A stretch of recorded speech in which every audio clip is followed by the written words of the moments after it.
If you've seen the PSO at Heinz Hall, you've likely heard Andrew Reamer play.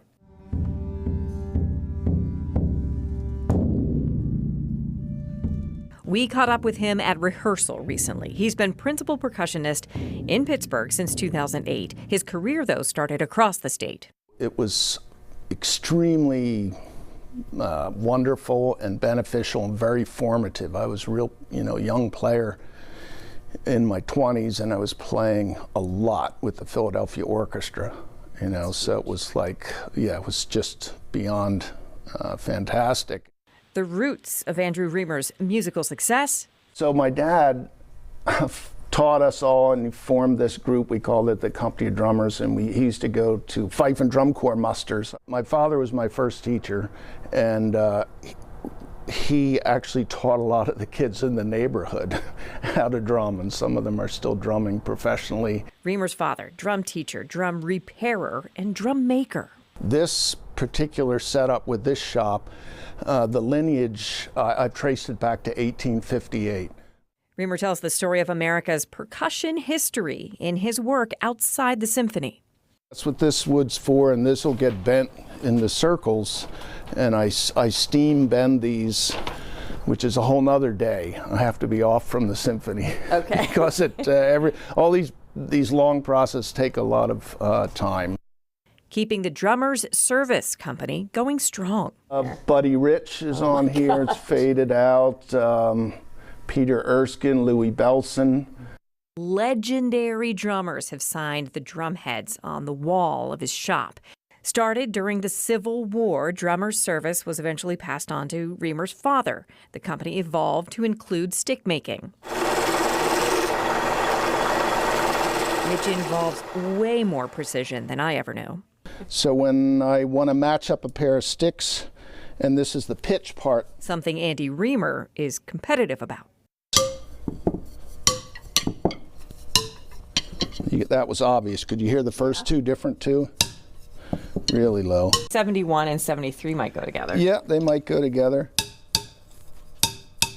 That's not bad. It's this one. It's a little bit lower, and then lastly, I'm checking for warpage, so that's pretty good. Sawdust flies inside the shop. These are going to be drum shells. Drum shells. That's half of a bass drum right there. Reamer transforms that wood into this, a concert bass drum. These are flexible, these bands, so the whole drum basically vibrates and rings free. And with good drum heads on there, tuned the right way, it's the best sound you could possibly get. In the 1960s, his teacher, Alan Abel, realized the value of getting concert bass drums up off the floor. Before that time, all bass drums everywhere were just on what's called a cradle stand. They didn't have any of this stuff. They just sat basically right on the floor. And he and Fred Hinger were carrying their concert bass drum backstage, and one of them hit the head while they were carrying it, and it was so much more resonant because it was suspended by their hands. That was how the suspended bass drum was born. Andy Reamer took it to the next level. So I changed some things. I made it all welded. It used to be these speed rail fittings and stuff. All these blocks and the spin things. And the thing that you can do with these drums is spin it when you have to play flat, or usually we play it upright like this, but it's very easy to do. How many of these are there in the world right now? That's a good question. Not enough. Yeah. Everybody needs one. And this is pretty much the only place you can get it? Yes. He hand paints the logo of each ensemble he ships a bass drum to. The Aspen Music Festival, Rice University, every drum signed by the craftsman who made it.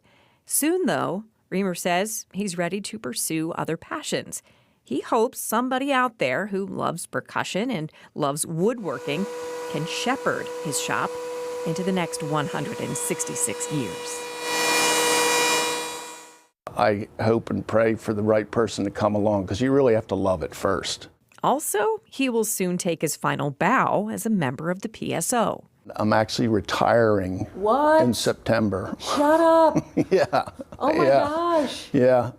This Pittsburgh artist's career preserving musical history and adding the unmistakable Andy Reamer beat to the score for the future. That was Shannon Perrine reporting. You can see percussionist Andrew Reamer and the Pittsburgh Symphony Orchestra in The Sorcerer's Apprentice. The shows are at Heinz Hall May 31st and June 2nd, and we have information for you on that on our website, WTAE.com.